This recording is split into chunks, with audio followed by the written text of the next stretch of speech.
All right, thank you. Good evening. It is 7:02 p.m. It is December 30th, 2024. I'd like to get the Planning and Zoning Commission meeting for the city of Duncanville moving forward. That said, I would request that the acting recording secretary, Ms. Romero, please do the roll call, please. Yolanda Columbus, Stephanie Champagne, Erica Browning, Elias Rodriguez, Dee Bailey Wynn, Brenda O'Brien. Thank you. We have a quorum.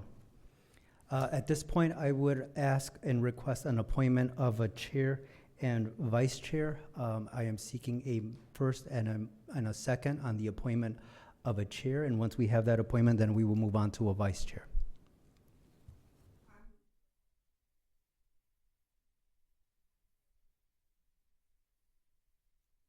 I would actually.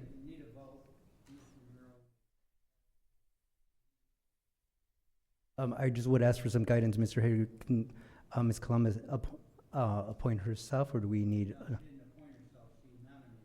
Oh, correction.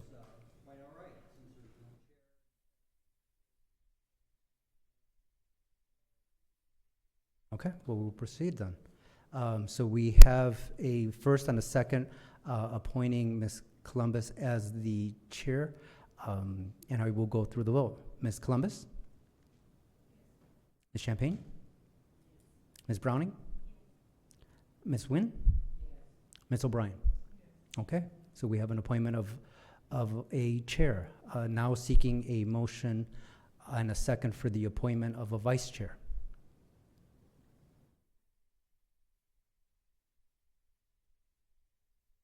Okay, looking for a second? Okay.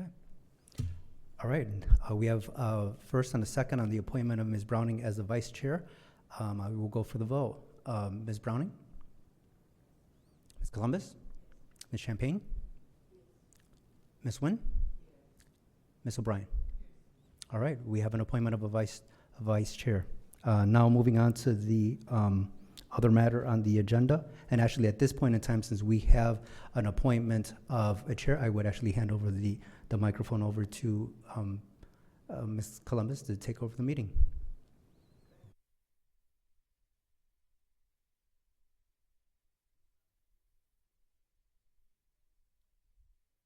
Not at all. Be happy to help.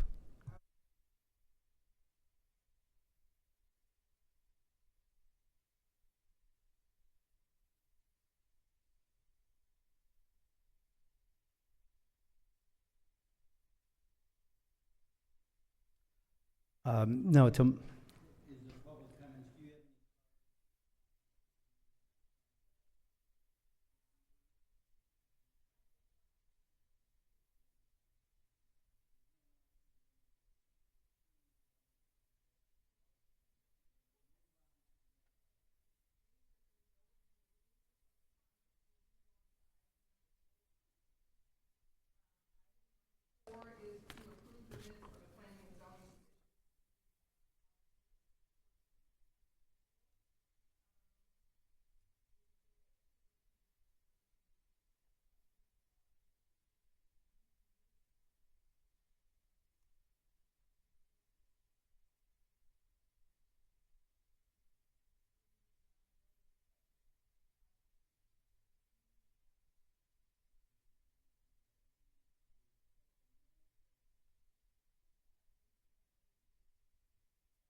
My preference is always to do roll.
Thank you very much, and I will proceed with presenting this item and what's before you in the requested action this evening.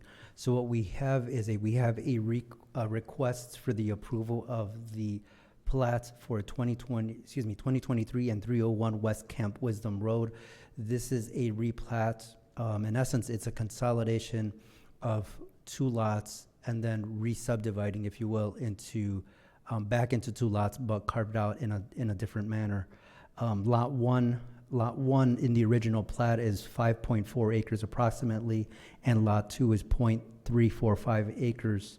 The total lot area is 5.8 acres, but we are looking as part of that to again re-subdivide once they've been consolidated and continue with two lots of record, but with different dimensions and different square footages.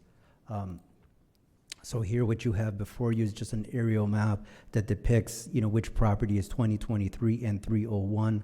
Again, these are lots 1 and 2.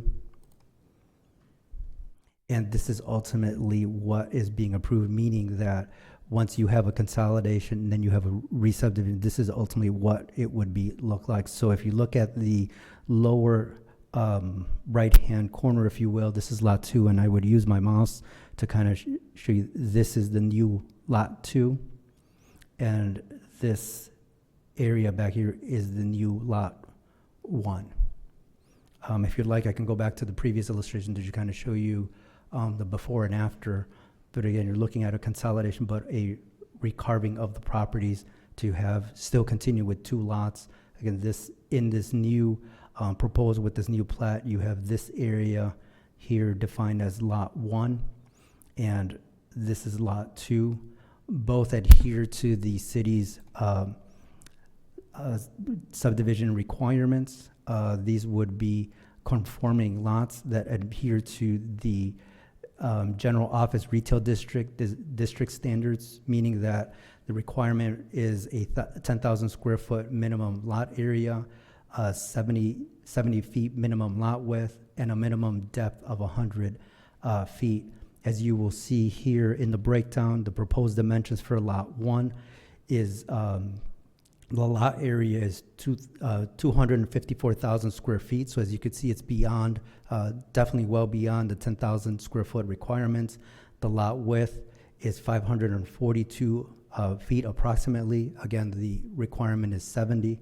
The lot depth to the west is 528.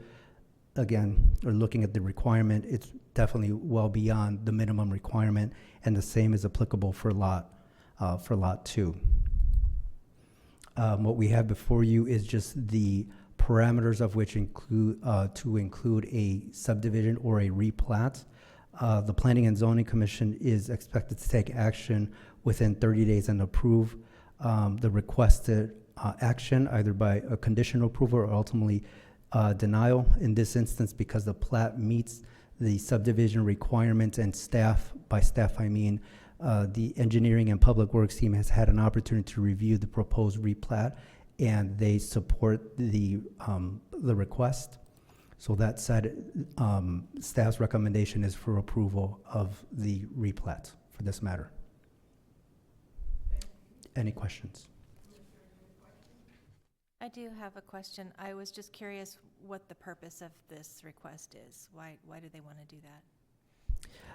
I apologize. I have not been intimately working with the applicant on this matter. Ms. Romero has been assisting with this replat, but it's my understanding they're looking to sell off real estate, and that's why the need for the replat.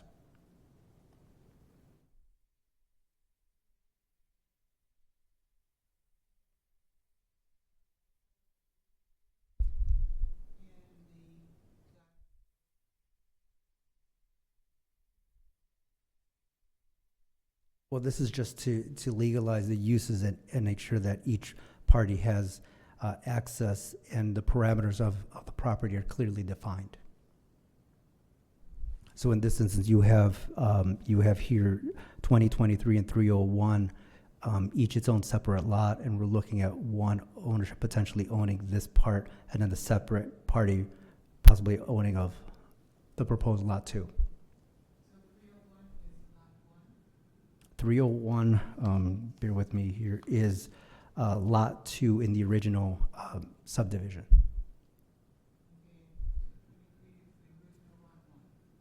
Yeah, Ms. O'Brien, in order for them to sell that building on the lower right-hand corner in the display that's before you, they're gonna have to replat it, because otherwise it would be a subdivision of property just to sell off that building. So basically, they're taking 301 and making that a separate lot so that that property can be sold to a separate owner, and then that would leave the rest of what used to be 301 to the primary owner for future development as a pad site or to produce parking for the main use at 223.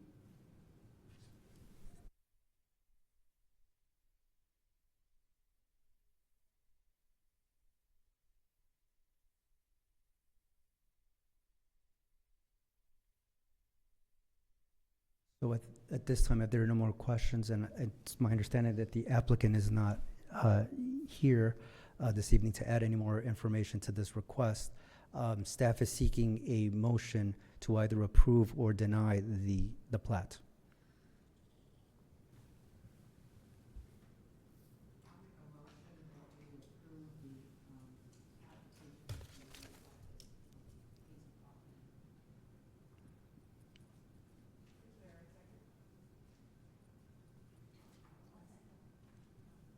I'll second.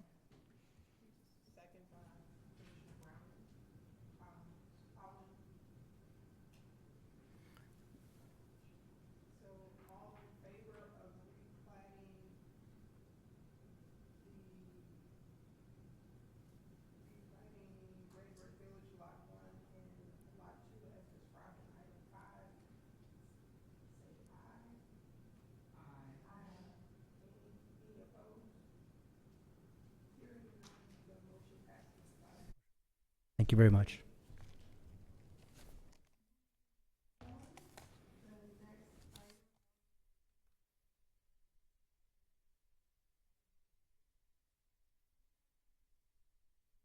Okay.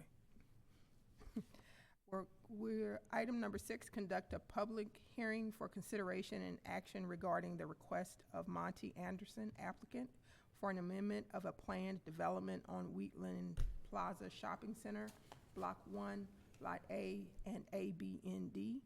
ACS is 7.502, more commonly known as 402 East Wheatland Road, City of Duncanville, Dallas County, Texas. Thank you. Before proceeding, this is a public hearing, so I would request the commission's vote to open the public hearing. This item before you is a public hearing, and so I would ask a motion to open the public hearing for this item.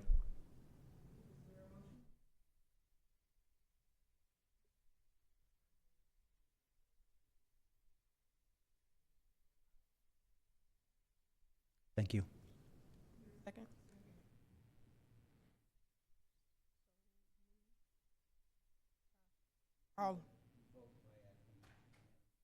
All in favor, say aye. Aye. Any opposed? None opposed? Now the public hearing is opened at 7:16. The rules, I do not have the rules for the public hearing in. Thank you.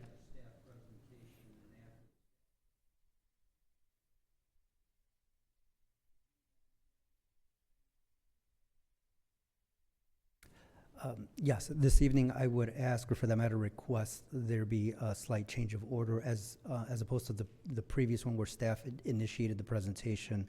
The request this evening is for the petitioner to present the matter. The slides that are up on the screen have been presented by the applicant and would like an opportunity to go through that first.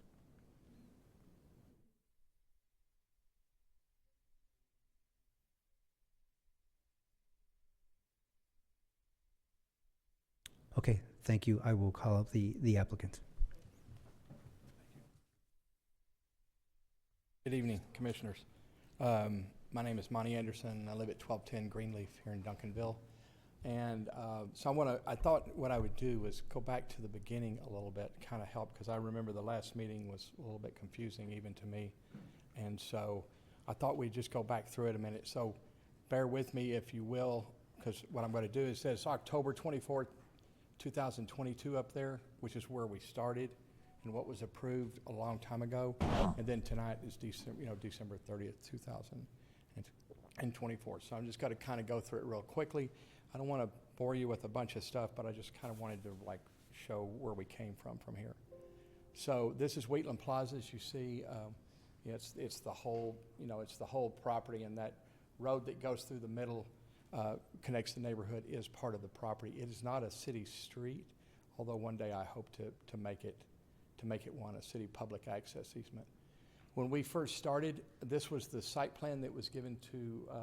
In fact, we had 3 different public meetings, one with council people and then another with some leaders in the community. And then we had about 300 people at the senior center come and look at this presentation. And before I did it, before I even asked for it, to see if there's anybody that was against it or didn't want this, I would have walked away at that time. And the consensus was people in the city wanted me to do that. And the plan development we started with is every PD must choose a base zoning as a starting point for any proposal. And that's where kind of the problem lies here, is this started with local office and retail. And I had that from the beginning. And really the main uses that I'm requesting tonight, being the daycare and the other couple of uses, fit under that retail zoning. It fits there. And I would have never given that up. In fact, I think tonight is more of a cleanup, of putting that back in. It's more of really cleaning things up, because I'm really not trying to do anything different that I started with. The rest of those uses, we're going to look at them in pictures because it's easier to look at pictures. But this is what I presented to the Planning and Zoning Board at the time my original zoning was approved. It had the multifamily, or what we were calling condo housing, and we had boutique hotels, small amount of rooms, and then creating flexibility for building entrances and adjusting some of the open space, which we're going to see. And I have also done that open space, created that landscaping and open space today, and then shared parking. So in the very beginning, there was going to be 51 new units of housing, not rental housing. That was actually condo housing built over the next 2 to 3 years. And then we're going to renovate about 50,000 square feet of the center. It's 90,000 square feet, and we've done that. We've done most of it. We're finishing up what's left right now. We're going to increase the green space, and then we're going to keep the parking spaces with as they spell out here. And then it also allowed us to do some kiosks along Wheatland Road, which probably won't ever happen. We probably won't do those. So, but anyway, and the whole point was to make this thing beautiful and make it produce again and not be bad for any of the neighborhoods.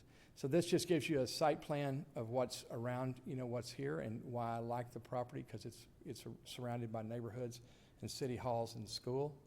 And this is just another view of it.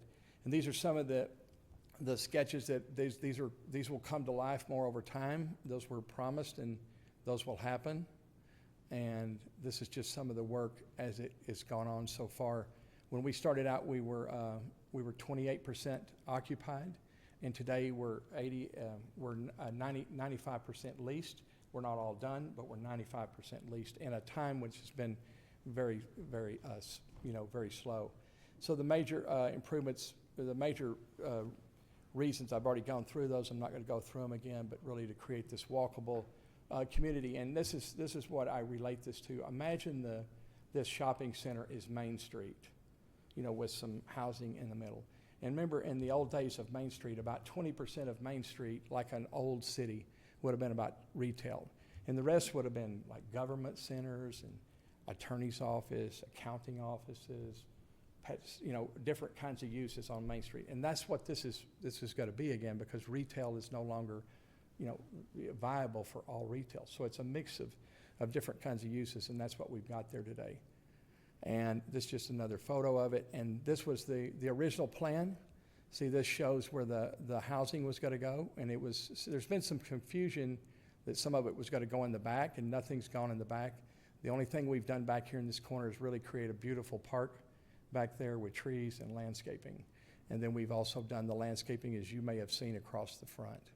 And so this is still the same. None of this has changed. And so in the original, it's multifamily housing, but it was condos. It's not apartments, and that's changing anyway. I'm changing that. I'm downsizing that to townhomes, and we'll get to that in just a second. But that's where it was going to go, in the middle of the parking lot. And this is what it could have looked like. The zoning that we currently have allows us to do this. Some 3-story and some 2-story. And 3 is closer to the road, and that was some confusion last time. But this is the picture that's allowed currently as it is. This is not what I'm doing, and we're looking at pushing that down, and I'll show you that in just a second. So that's just a diagram of the site, what that looks like in the middle of that parking lot. And this is what it would have looked like, but that's not what we're doing. So some of the space retail configurations that we did, we've remodeled lots of the stores that are there, and put in new storefronts and cleaned up. We removed asbestos, and we've cleaned up the storefronts, remodeled, and doing new signage. We've kept our what I call legendary tenants, like Big Mike's and people that are there. And one of the things that allowed us to do in the past, it allowed us to actually have doors going out the back of the center. And this is like a little retail space right here. And it used to look like this, and nobody wanted it because it was too big, and retail's not, people are needing smaller retail. And now we have it as 2 spaces, one out the front and one out the back. And these are mostly like little studios, and that's who rents those right now. And you can see the back of the shopping center, the way it looked, it was pretty bad. And this is now a park back here. If you've been back there, it's all a nice park. And then my offices are here in the co-lab. And the boutique hotel is a small area in the rear, and we're not even doing as much as we were. We've even downsized that, and that's what it would look like. And there's the park, and that's there. And just some images of to give you a sense of what it would look like. And the food hall is along the front, and it's really not a food hall anymore. It's separate spaces. It's where the mural is across the front. Those are going to be lots of little storefronts cut in there. And I'm not asking for a change. I'm just kind of describing to you what's going on there. There's be little bitty restaurants all the way across the front. So it'll probably be about 5 or 6 different restaurants there, mostly small for local entrepreneurs, and that'll end up being there. And they kind of look like this when you come in. It'll be smaller restaurants, not as many tables, and a lot of grab and go kind of uses. Like we're going to have an Indian restaurant I've got signed up, and then I've got a salad and sandwich place signed up, and those kind of uses. Those are the 2. And then I'm moving Kim and Jenny's to the front, and then we're putting a Mexican food restaurant in Kim and Jenny's. So we're moving some things around, so we'll have several things going on there. And this is just some more images of what it looked like, and then just some of the stuff in the future that's coming. And then recently we won an award. The Dallas Planning Council gave us an award that's all over the North Texas area, and this is some of the images that we showed. Again, there's the site plan. And this will really give you, I wanted to show you this image because this really gives you a clear picture of what that middle area looks like. Today, if y'all driven by there, has everybody seen the front, the landscaping? So this is all the landscaping across the front. And see, there's this is going to be, instead of 51 condo multifamily units, it'll be now, with the new zoning, we're pushing it down. Nothing will be over 2-story, and it'll only be 16 townhomes. And these are for sale. These are going to be for sale townhomes. And then you can see the different colors of space. This is the shopping center around, and there's medical here, and there's hospitality, and then there's going to be townhomes, and there's co-working, which that's finished. There's restaurant, retail. There's some retail. There's services. There's education and municipality uses. So this is very much like a Main Street would have been for many years. And so you can really get an image of what that's going to look like, the little townhomes that are there. And just another image. And then these are the townhomes as they're looking today. They're very contemporary, fits the building style. The building's kind of plain and, you know, it's got a contemporary look to it, and this is what these are gonna look like when we get through. And you can see the height. Mainly, I wanted you to see the height. Because that was the main thing that happened last time.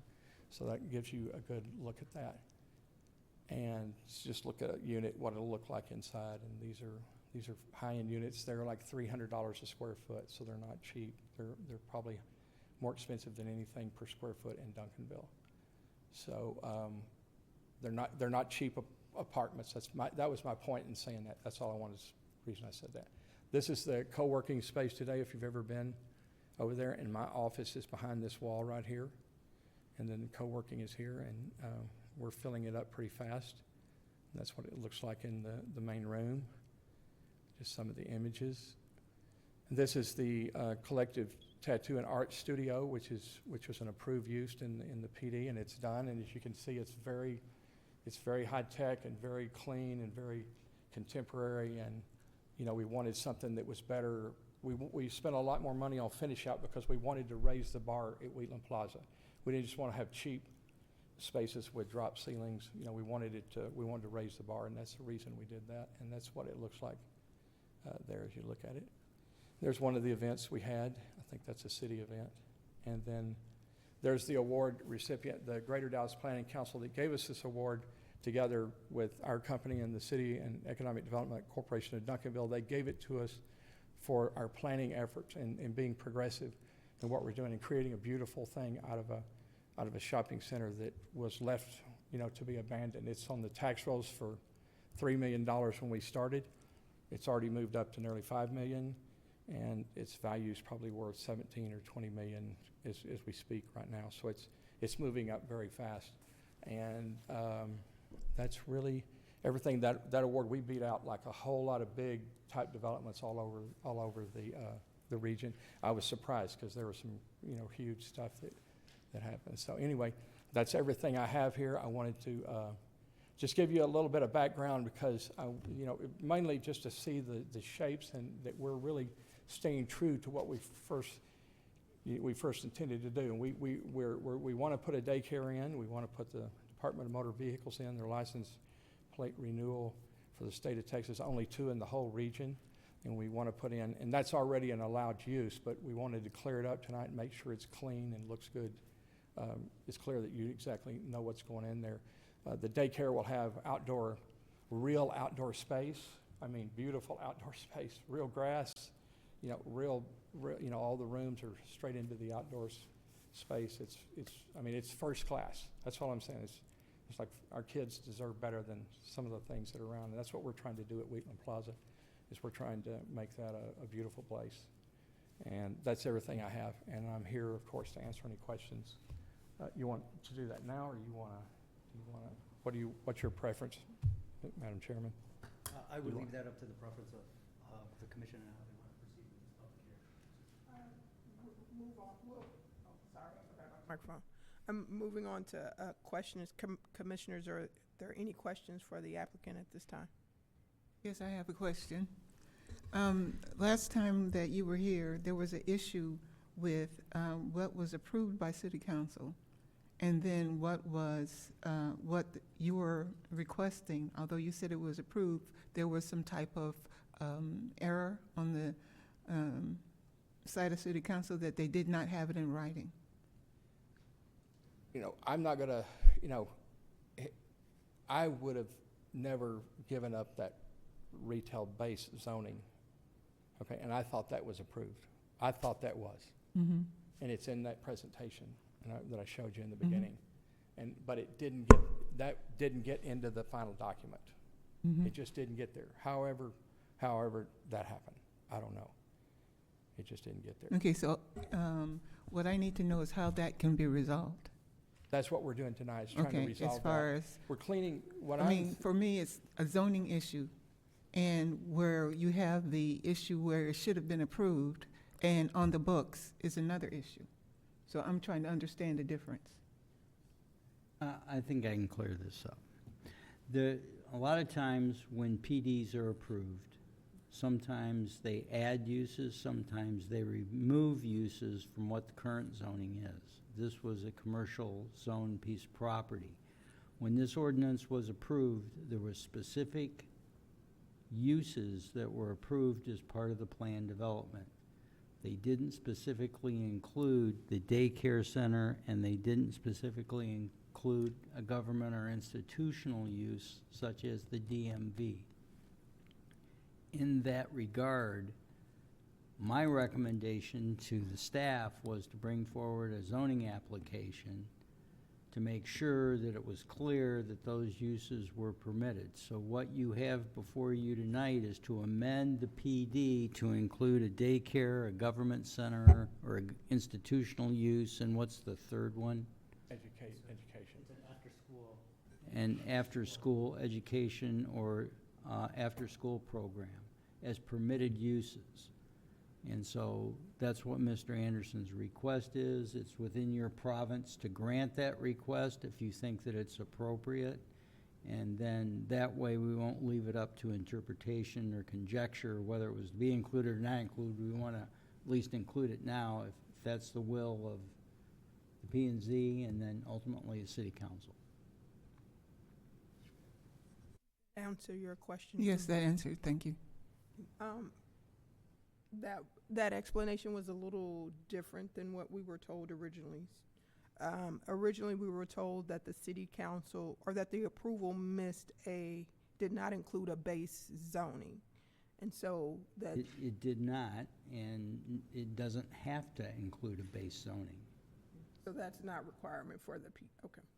It can, but this one did not. And so that's what Monty said, that he was confused, but the ordinance was approved a list of uses and a use of development regulations for that tract of land, which is what a PD is supposed to do. Sometimes those PDs also include these uses plus certain uses out of the base zoning. That ordinance did not include other uses out of the base zoning. I have a couple of questions about specific uses. Is that okay to ask? Mm-hmm. Ask, and if it's not appropriate, Okay. we'll let you know. I'm interested in where the daycare is going, and you were talking about how there's some outside space, and I'm just not able to visualize where that could be.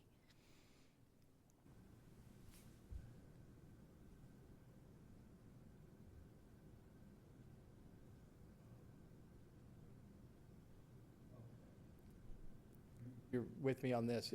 This is the outdoor garden, and then there's an outdoor playground right here. And I have some more photos of it too. I didn't have them up here, but I can pass them around. But this is where it'll go right here, next to the karate studio. And it goes So right there. that garden was put in there specifically for a daycare? Yes. Okay. Part of it is fenced and part of it is not. So the part that's fenced is got some rubber and some dirt, and it's got, and then the part that's outside the fence is all grass. So they have to have supervision to be outside in the grass. They're little, it's 2 to 5 year olds. My other question is regarding the Department of Motor Vehicles use. It seems to me like that would be a very busy office, and I'm wondering about parking and traffic through there with a busy office like that. Yeah, we're okay on parking. We have a parking study, and they get that with, we've already turned that in. We're okay on parking. And it is busy, and we want the busyness, but it's 8 to 5 busy. So when the restaurants and stuff are busy at night, they'll be gone. So we want people, this gives a reason for people to come to our city, to spend money, so all of the pieces work together.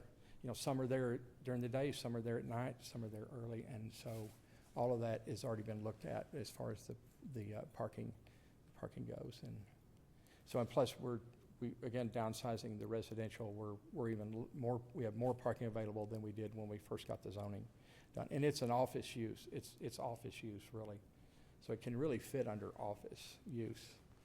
But city attorney wanted it clear, wanted us to be completely clear and open about what's going to be. Monty, whereabouts, I think part of your question is where is it going to be located in the center as well? Yeah, it's over here in the back Oh, part, okay. right here, in the back part of the old Minyards. This right here, this part here is the collab. This is WellMed. And then this is the DMV. And then these are the little restaurants all around the front, right here. I have a question. One of the things we talked a lot about when you were here before had to do with whether or not the permissible uses of your property would continue, or if they would change, whether, over time. And I'm looking here at number 4, because even though number 2 says you have things that you can do by right, number 4 says to, like, changing language, include language to allow, where it says all uses permitted under the existing use chart to remain permissible for the planned development district duration. And then it has several other things. Is there a reason why this is included? If it's, I guess I'm assuming that then it is not a allowable right per se under the designation you have for your property. I don't know what you're looking at, so I have a hard time commenting on that, but I will say, I recall when I drafted the ordinance, there was a list of uses that did not specifically include the things that Mr. Anderson is wanting us to add. So if someone wants to add all the other commercial uses, I don't believe that's in the application.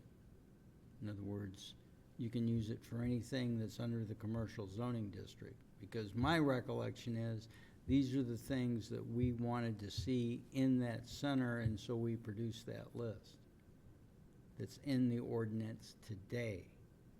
So I don't know if you're reading from what's in the ordinance today or what the request is in the application. Reading from page 2 of item number 6 on the agenda. And this may be an item that is addressed by staff. I'm not sure. It's related to the table you guys created, I believe.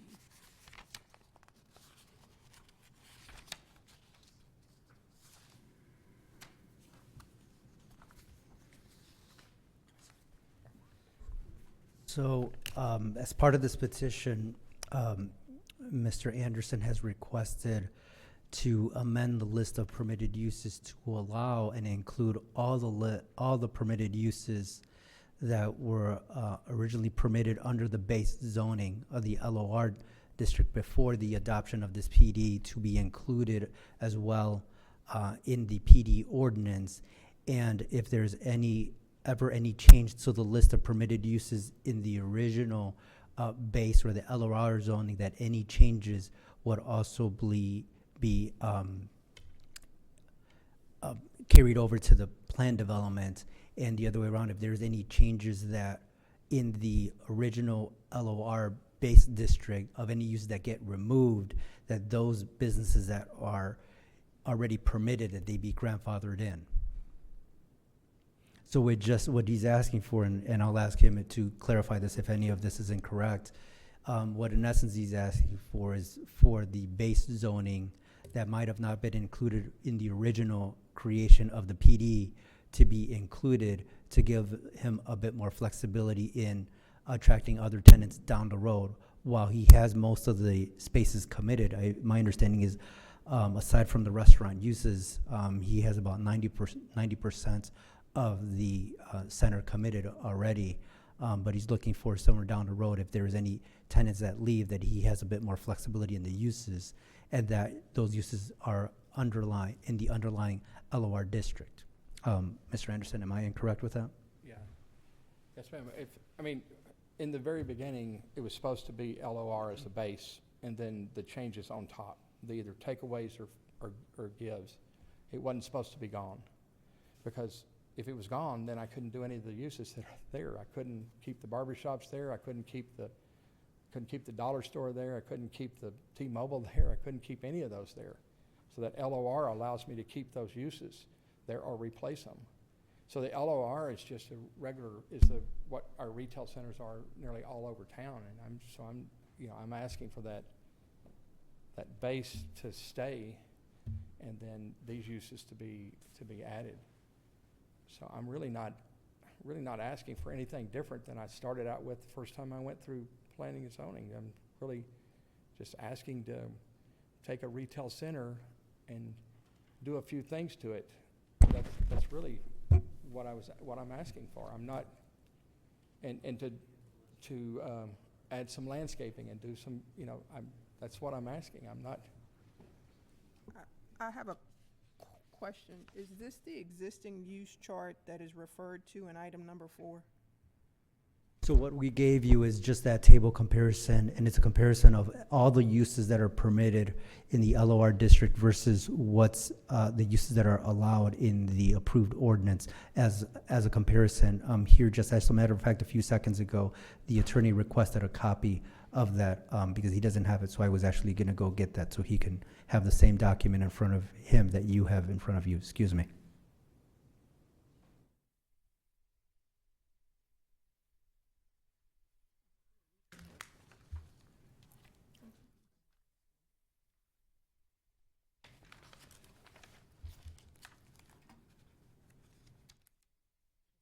Right there.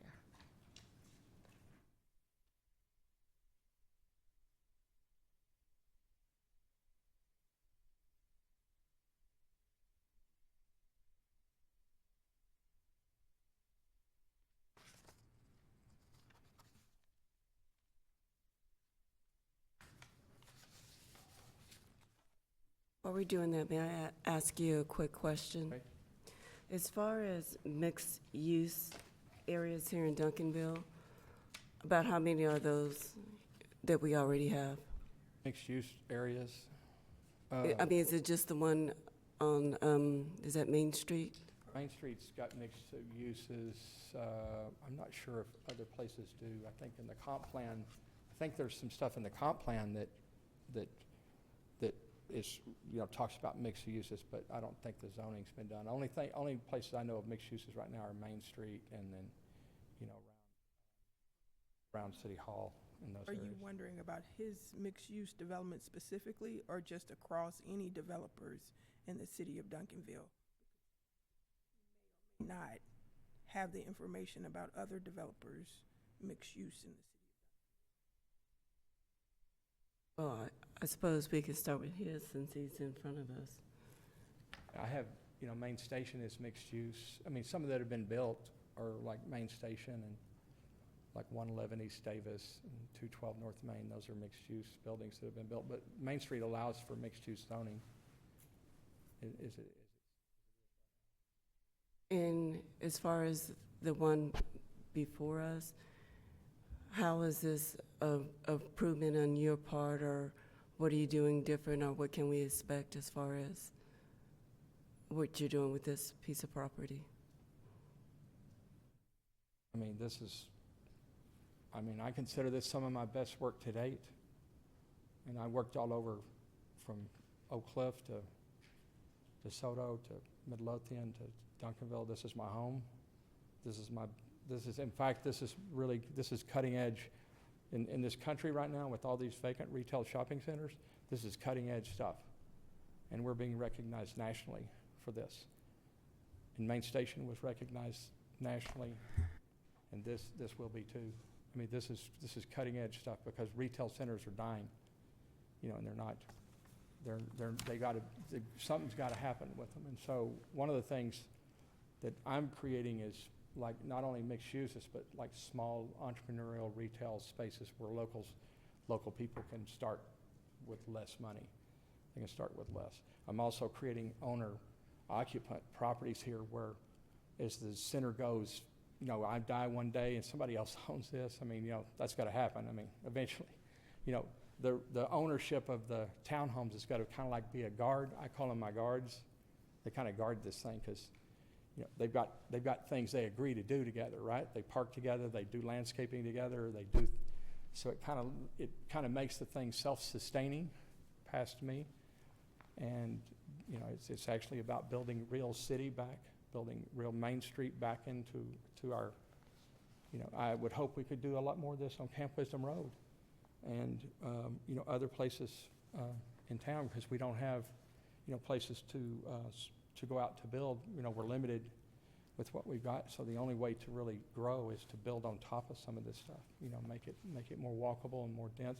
I mean, people are already walking to the property a lot more because there's things to do, there's things to walk to, you know. At night, I don't know if you've been up there, but if the Taekwondo and the Liberal Arts Training Center and, you know, even the dollar store and the barber shops and the T-Mobile and Domino's, you know, it's actually lively at night.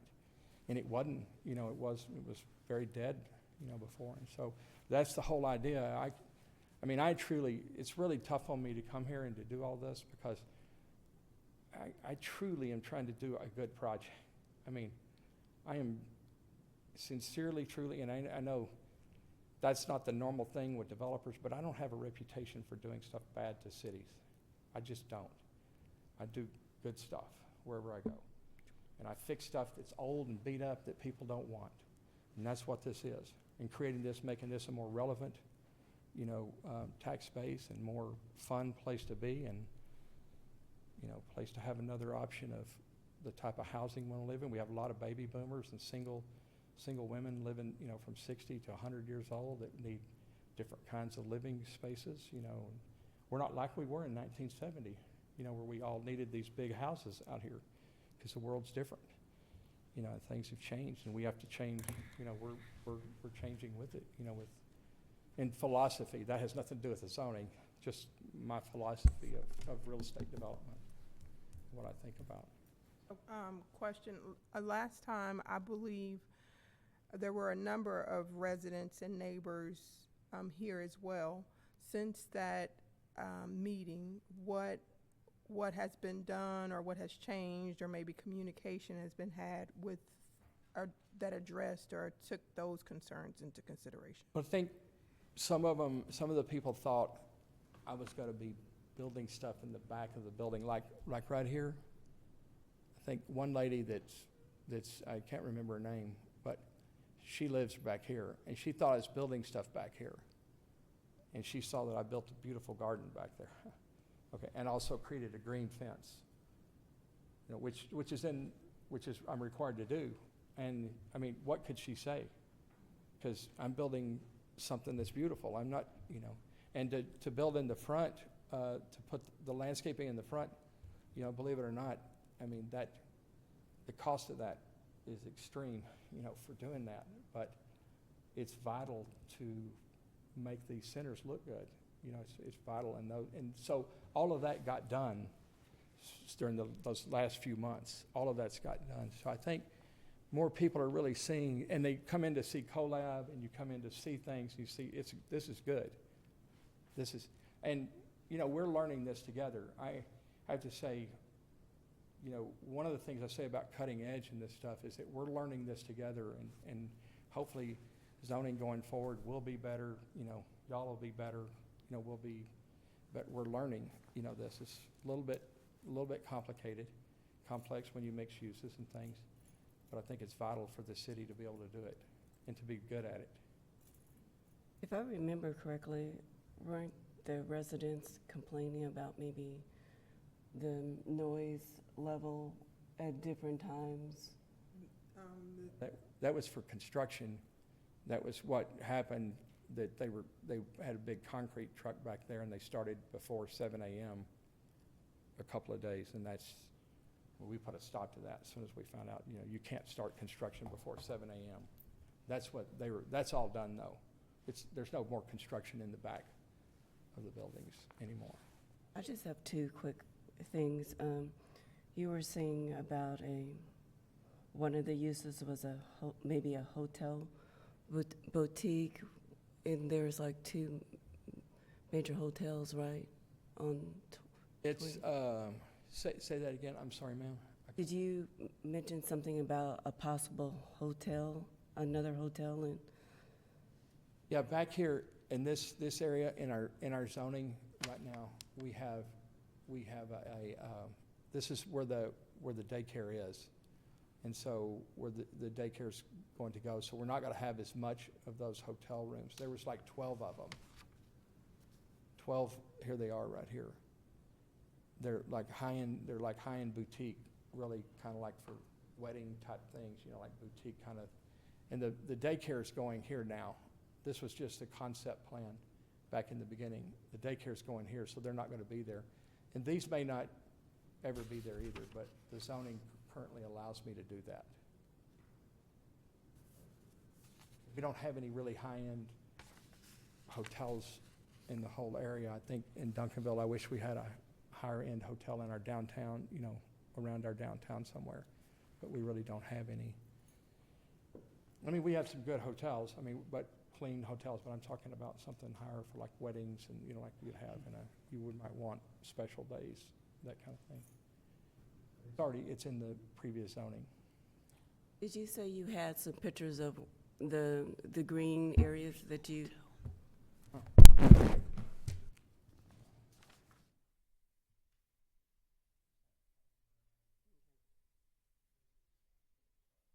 I'll start there. That's the area. Got more pictures of what's on the inside of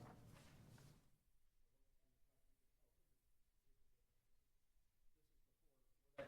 Where the gravel is, that's that rubber stuff that goes out. But if you haven't been back there, you should drive back there.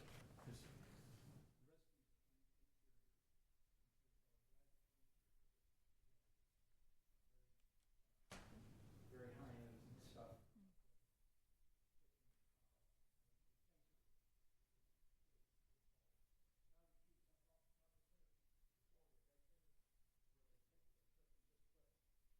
Out on an asphalt parking lot and through and I said, that's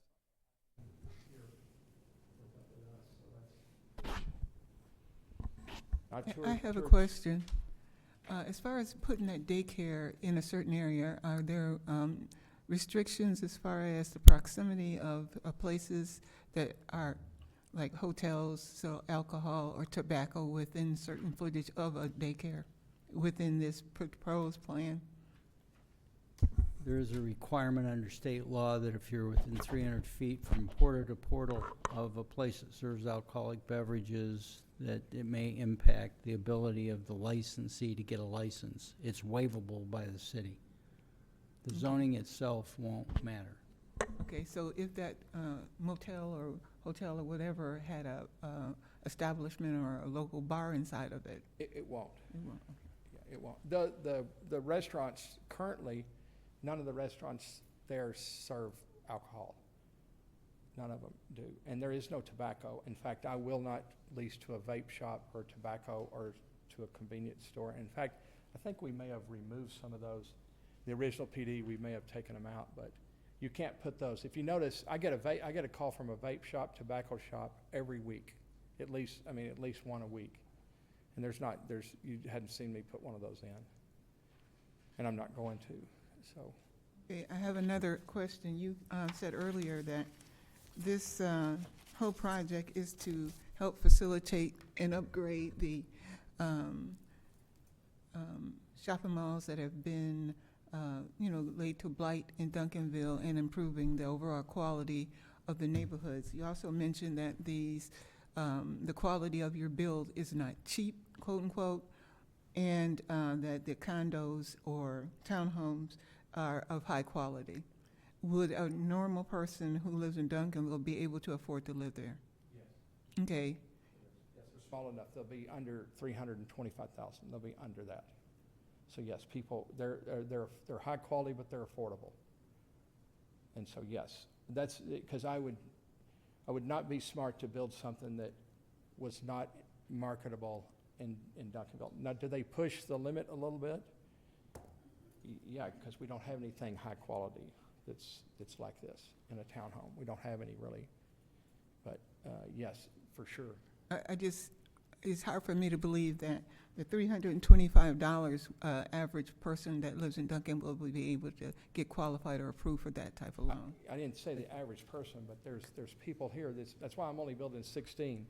It's not for everybody, but it would be for, mostly I would see this as being for baby boomers who've downsized from a big house you know, maybe single, a husband's died or wife's died, and they can move in. So there's no Or- flexibility as far as, because I know certain places have certain amount of units set aside just for people who are trying to get that head start. Commissioners, this is an application to increase the uses. Boutique hotel use is already permitted, and this ain't about taking that away.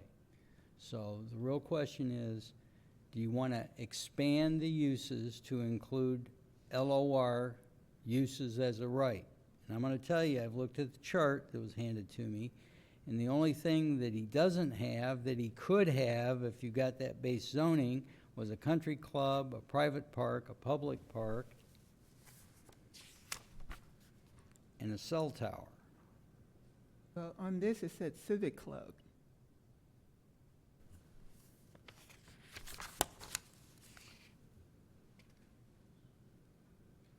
He would, Civic Club's not allowed in LOR. I'm saying he only gets additional uses if you do the LOR. He already has the right to a civic club, like a Masonic Hall.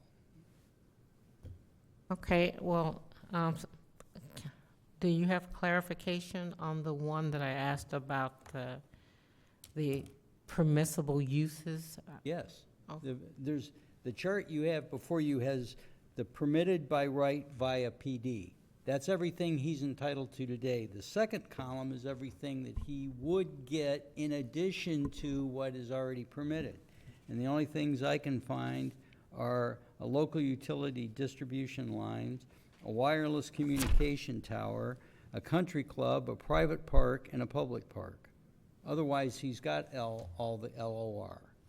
Okay, my question wasn't about the LR, it was the part about, it said include language to allow, which was not about the LOR.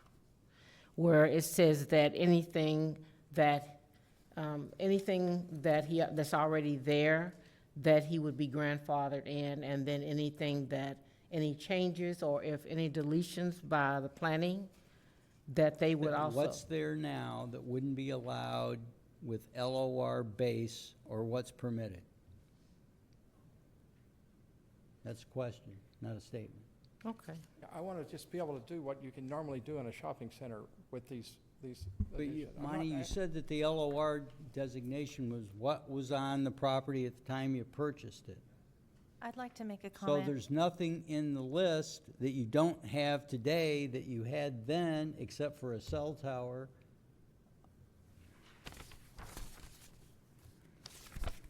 I believe that. A country club, a private park, a public park, and that's where I'm getting confused. There's a bunch of uses that are allowed by SUP. Those aren't allowed by right. Those are allowed because we get a look at, see at them through an SUP process. Through a PD, you just amend the PD to include that use, much as you're doing tonight. So that's where I'm drawing my confusion is I don't think you're getting or taking away anything you already don't have that I'm aware of. I think that this is basically a formality, and I don't think that he's asking for anything that is going to be detrimental to that area. And I would like to make a motion to approve. Would you also make a motion to close the public hearing and approve? Before we make the motion to approve, we need to make sure that all commissioners have their questions answered. And then also there's the I prefer not. opportunity for residents to speak. So there's other parts.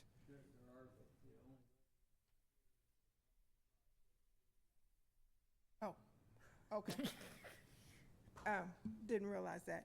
Okay, so commissioners, are there any more questions? For you then is a motion to close the public hearing and approve this item as presented by staff and Mr. Anderson.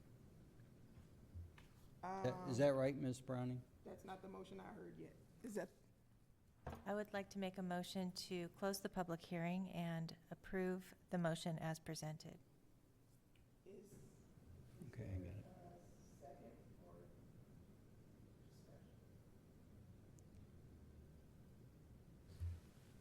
just so you understand, what the motion would include was to designate the local office retail as the base zoning, to add child daycare, community center, library, civic club, government or public office, and an after-school use for school-aged children.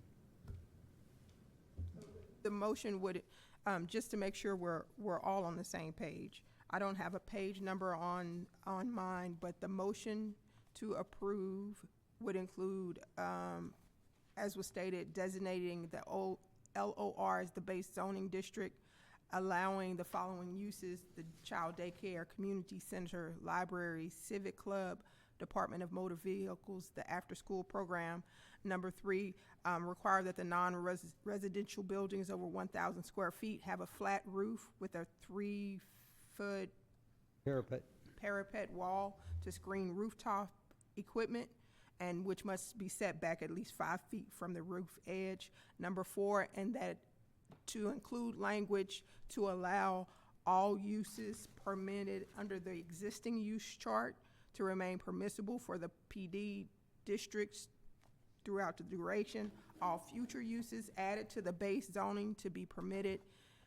Suites within Wheatland Plaza previously occupied by a permitted use under this ordinance to be able to continue under that same use, and exclude new occupancy-related conditions or requirements for suites that were previously occupied or listed under the current use chart as of the adoption of this ordinance. And number 5, limit the maximum number of stories in the multifamily housing boundary to 2 stories. Is that right? So Okay. that is the request in its entirety. So hearing no second, I'm not quite sure.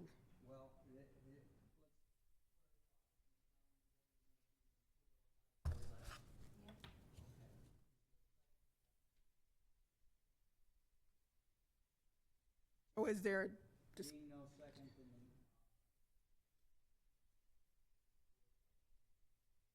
being no second, floor is still open for discussion.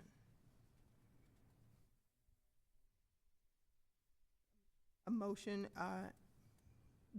we are also could amend.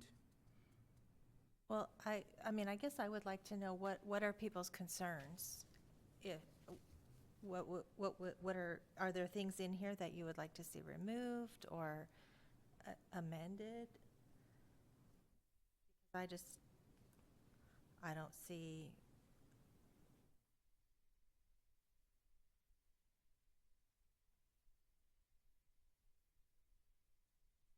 My concern is a future use of what it might be is not determined. Things like social clubs and civic clubs, whatever that is, I have no idea what that means.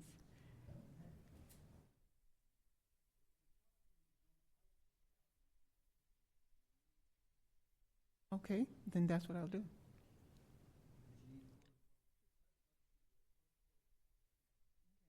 Could I entertain a motion to close the public hearing? So moved. Second by Commissioner O'Brien. Public hearing closes at 8:05. Now entertaining any discussion or further motions. I have concerns about civic clubs and social clubs, whatever that is, what it entails, what it might bring as far as undesired outcomes for this particular place. Would you like to entertain a motion to amend the proposed amendment? Yes, at this time, I would like to propose a motion to amend that. What's the amendment that To you? restrict the access of social clubs and civic clubs. So,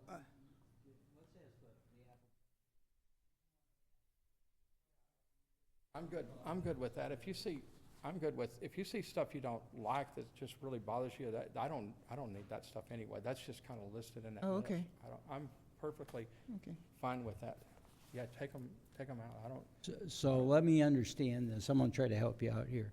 So your motion would be to approve with items 1 through 5, the staff report, excluding civic clubs. Civic clubs, it's civic clubs on our paper, but it was a different kind of club on yours.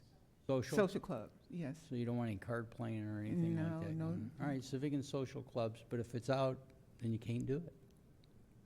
So this is only what we're putting in, so if you don't put it in, social clubs is not included right now, so Okay. by approving this Civic club. civic club, we can't turn a social club into a civic Okay. club. That's your motion? Yes. Now, does that have a second, madam? I'll second. You have a motion and a second, take a vote. Motion to approve items 1 through 5 in the amendment with a exclusion of the Civic Club, second and approved. Let's do a roll call for this, just so that we've got a record vote, because it can affect what goes on at the council. Roll call. Stephanie Champagne. Yolanda Columbus. Erica Browning. D. Bailey Wynn. Not approved. Brenda O'Brien. Not approved. Thank you. Passes 3-2.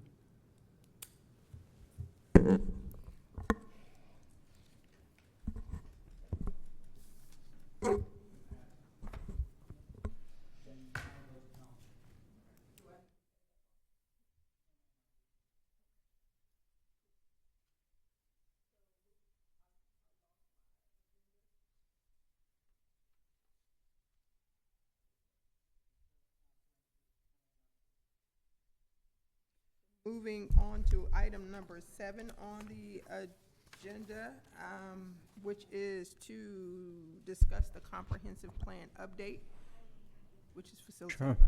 Yes, thank you. I just wanted to take this opportunity to share with you that we are actively been working with the MRB group to assist the city in updating the comprehensive plan. As you know, there's been put together a steering committee to help with the adoption of the new plan. We are at a point in the process where we are soliciting the community's inputs. There is a community survey that has been put together, and as well as a project website. After this meeting, I will share with you the link to the project website and share with you where you can take the community survey if you haven't had a chance already.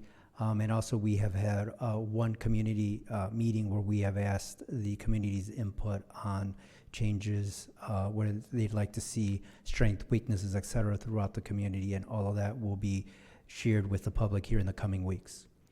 We expect the survey to be wrapped up in the coming weeks, but based on the amount of responses, we may extend the survey deadline. That's yet to be determined. But as part of this, we are also offering those that take the survey an opportunity to be entered into a raffle. We will be raffling off a series of gift cards to local Duncanville establishments as part of participating in the process. So more information to come. Commissioners, any questions on the comprehensive plan update? Just tell me again when this assessment is going to be completed. We are hoping that by the end of the year, we will have the comprehensive plan adopted.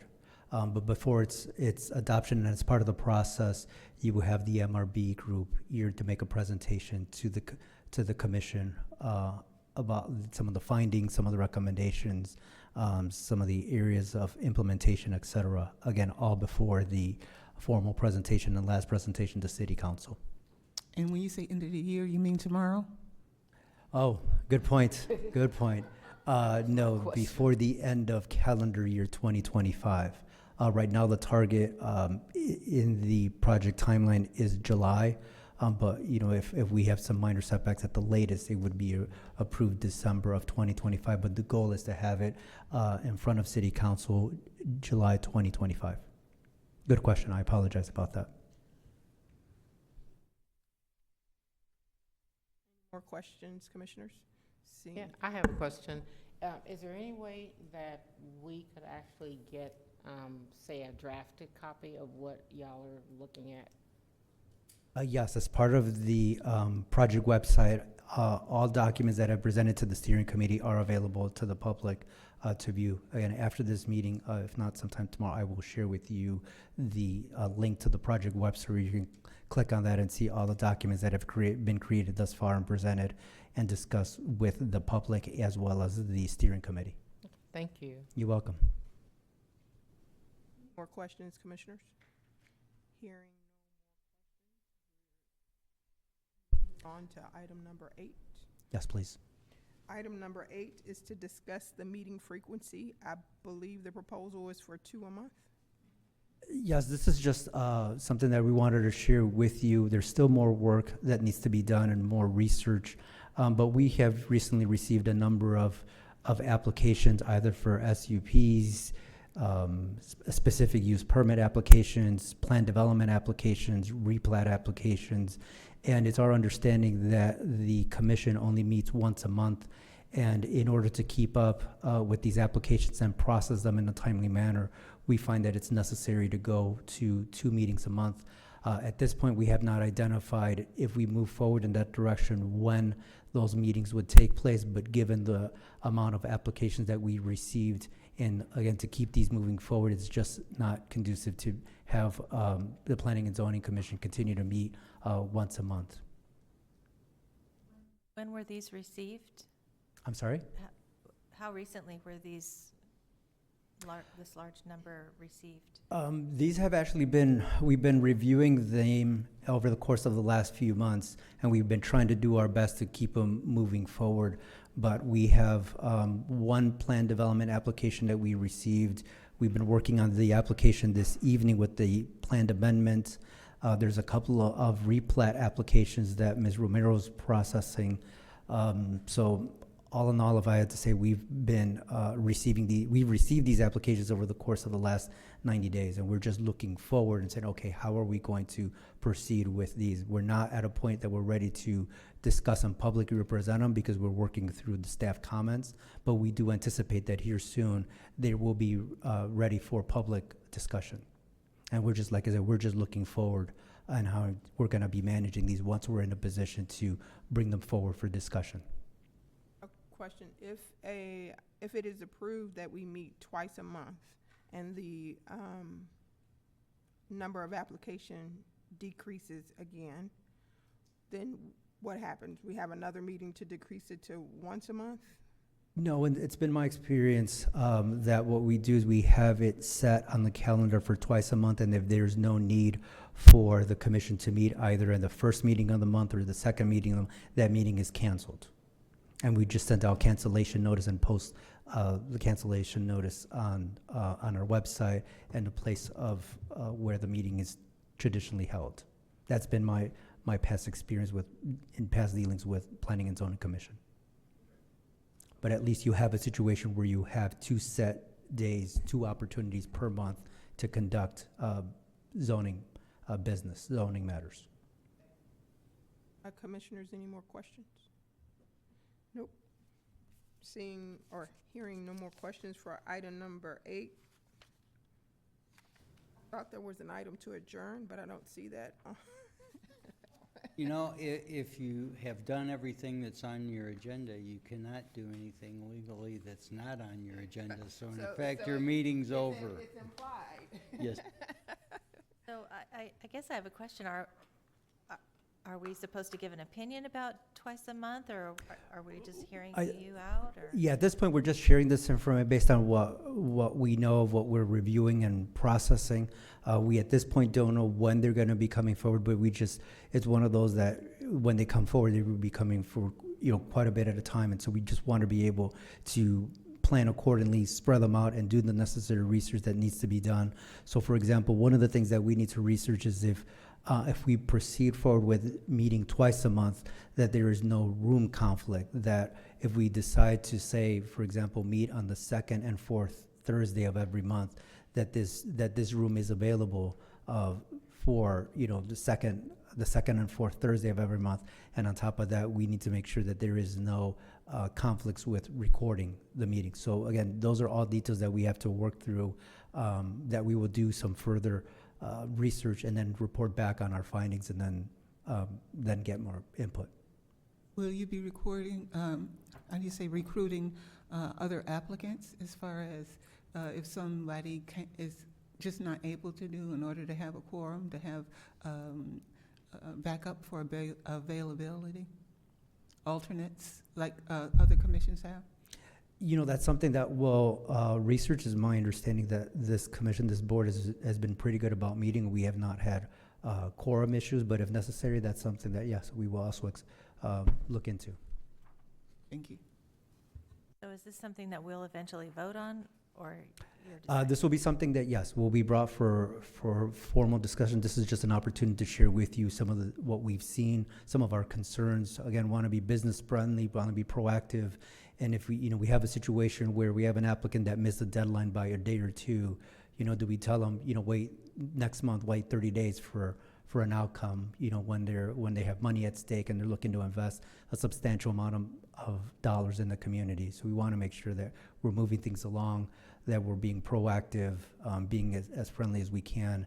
And like I said, it's not uncommon for commissions to meet twice a month. So this is new. It's a bit different to me, but I said it's very common to have a zoning commission at least have 2 meetings scheduled on the calendar. But again, if you have a situation where there is nothing to meet about, meaning no business to discuss on either the first or the second meeting on the calendar, a cancellation notice will be sent, as opposed to being in a situation where you have to call a special meeting because there is one on the calendar. We need to conduct business and move things along. It's best, in my opinion, to have it on the calendars. If you need it, you need it. If you don't, you don't. But you're not caught in a situation where you're calling for special meetings. That's all.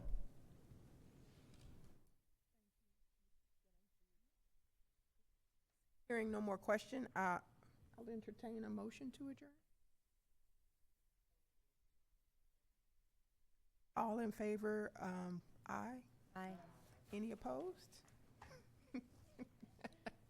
Meeting is adjourned at, I have 8:19. 8:19 and 54 seconds.